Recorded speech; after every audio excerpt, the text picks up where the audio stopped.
2টা বছর অপেক্ষা করো, 2টা বছর অপেক্ষা করো, 2টা বছর অপেক্ষা করো। ওর এবং ওর পরিবারের, ওর মায়ের আসল চেহারা তুমি দেখতে পারবা। তো আমি ওই মেয়েটাকে বলবো যে আমার সংসারটা ভেঙে তুমি যে নিজের সংসার বানাইছো, তোমার কি মনে হয় তুমি সুখী হতে পারবা? তুমি চিনো মামুনকে? মামুনকে আমি 4টা বছর ধরে ওকে, ওর পরিবারকে বড় করছি। আমি জানি ও কী পরিমাণ অর্থ লোভী, কী পরিমাণ নারী। আমাকে কান্দায়, আমার চোখের পানিতে তোমাদের সংসার কতটা ভালো যাবে।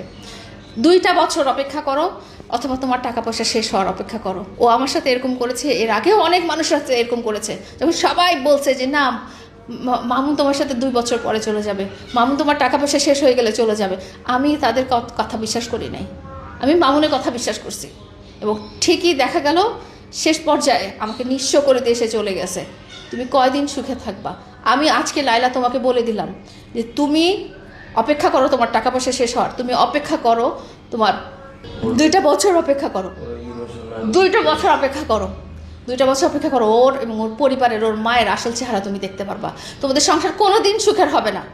আমাকে কান্দায়, আমাকে কষ্ট দিয়ে, আমাকে নিঃস্ব করে, আমাকে এইভাবে নিপীড়িত করে, মানুষের সামনে ছোট করে যে সংসার বানানো হয়েছে, সেই সংসার কোনোদিন সুখের হবে না। আমি অভিশাপ দিচ্ছি, সত্যি কথা, মন থেকে আমার এই অভিশাপ চলে আসে। আমি কোনোদিন দোয়া করতে পারবো না।